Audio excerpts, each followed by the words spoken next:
Ти можеш стати мільйонером у Слот Сіті. 5 тижнів, 5 мільйонів, 5 мільйонерів. Один депозит на тиждень і шанс виграти мільйон вже в тебе.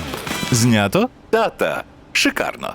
Слот Сіті – столиця твоїх розваг. Усіх вітаємо, любі друзі! В цьому випуску футболіст «Динамо Київ» влаштував скандал та покинув клуб. «Шахтар» покарав свого футболіста. «Аякс» підписує зірку українського футболу. Михайло Мудрик повернувся на поле у складі «Челсі». Любі друзі, підтримайте україномовний YouTube вашим лайком цьому відео та поїхали дивитися новий випуск разом. Українець із «Шахтаря» відмовився йти з клубу через зарплату і був покараний. Перехід вінгера донецького «Шахтаря» Мар'яна Шведа до львівських «Карпат» поки що не відбувся через фінансові розбіжності між сторонами. За інформацією журналіста Ігоря Бурбаса, львівський клуб зробив найпредметнішу пропозицію щодо 28-річного футболіста. Однак головною перепоною залишається рівень заробітної плати. Повідомляється, що в «Шахтарі» Швед отримує близько 40 тисяч доларів на місяць, тоді як «Карпати» готові запропонувати йому не більше 15 тисяч доларів. Через це футболіст поки не погоджується на перехід, адже довелося б суттєво знизити свої фінансові вимоги. Також зазначається, що Швед не поїхав разом із командою Арди Турана на літні збори до Словенії. Після кількох тренувань із другою командою він припинив заняття, пославшись на проблеми зі здоров'ям і необхідність пройти медичне обстеження. Футболіст «Динамо» влаштував скандал і залишить клуб. Журналіст Михайло Співаковський пояснив, чому вінгер Анхель Торес не потрапив до заявки київського «Динамо» на матч кваліфікації Ліги Європи. За словами Співаковського, колумбієць наразі не тренується в загальній групі, а працює за індивідуальною програмою. Крім того, у тренерському штабі біло-синіх нібито мають серйозні претензії до його ставлення та поведінки. Також є претензії до його поведінки.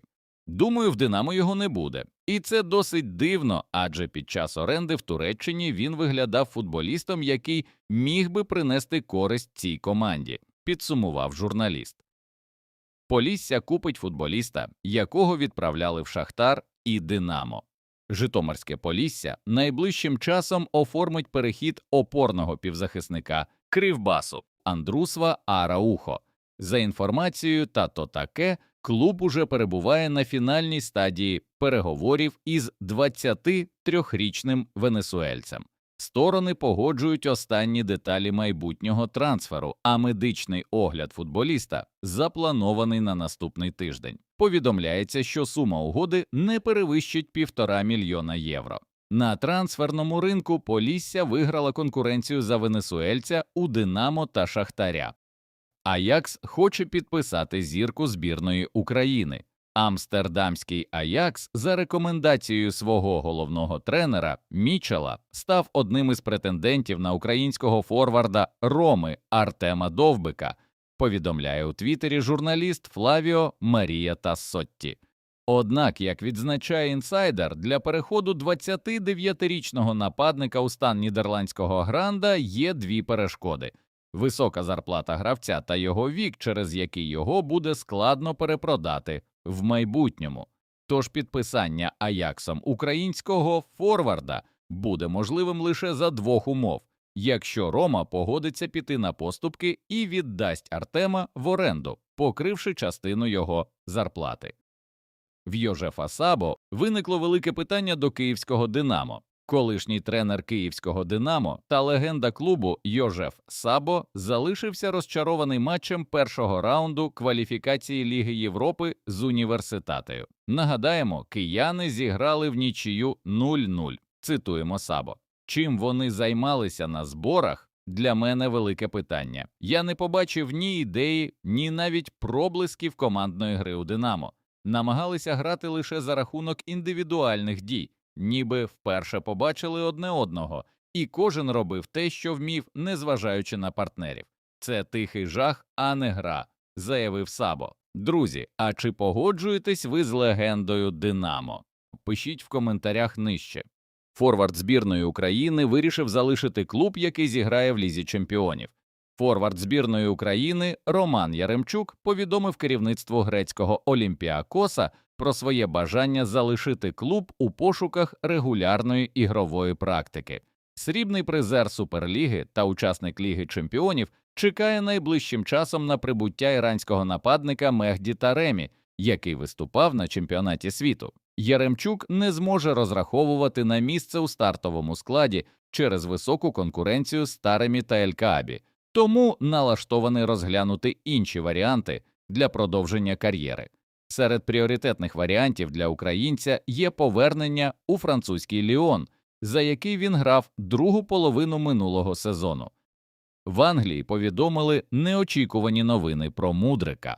Український вінгер Михайло Мудрик був помічений на тренувальній базі Челсі в Копхемі. За наявною інформацією від британських ЗМІ, його справа перебуває на фінальному етапі розгляду, тому він ще не повернувся до повноцінного тренувального процесу, але вже поступово підходить до повернення у склад Челсі. Також в мережі ширяться фотографії у формі Челсі з тренувальної бази лондонців, де був помічений гравець, який дуже схожий на українця. Зазначимо, що після допінгового скандалу українцю заборонили тренуватися з командою та з'являтися на базі в Копхемі. Сам Михайло Мудрик також опублікував дуже цікаву заяву у своєму інстаграмі. Футболіст виклав відео з тренувального процесу та супроводив його коротким підписом «Зосереджений на своїй місії», написав Мудрик. Нагадаємо, востаннє Мудрик виходив на поле за лондонський клуб у листопаді 2024 року. Після цього його відсторонили через порушення антидопінгових правил, а згодом футболіст отримав 4-річну дискваліфікацію, яку зараз намагається скасувати через КАС. Стала відома перша півфінальна пара чемпіонату світу з футболу. Збірна Іспанії вийшла до півфіналу чемпіонату світу. 10 липня іспанці переграли команду Бельгії з рахунком 2-1. До цього інша європейська збірна Франції переграла Марокко з рахунком 2-0.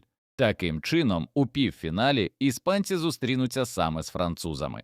Друга півфінальна пара Мундіалю визначиться після поєдинків Норвегія, Англія та Аргентина, Швейцарія. Відзначимо, що для Іспанії це лише другий вихід у півфінал чемпіонатів світу за всю історію.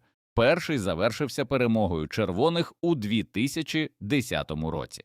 Втім, зараз провідні аналітичні футбольні центри вважають саме Францію фаворитом у матчі проти Фурії Рохи. Друзі, а хто, на вашу думку, виграє чемпіонат світу з футболу? Залишайте ваші коментарі під цим відео. А у нас на цьому все. Дякуємо, любі друзі, вам за ефір. Поставте, будь ласка, лайк цьому відео та підпишіться на канал. До нових зустрічей. Бережіть себе та Україну.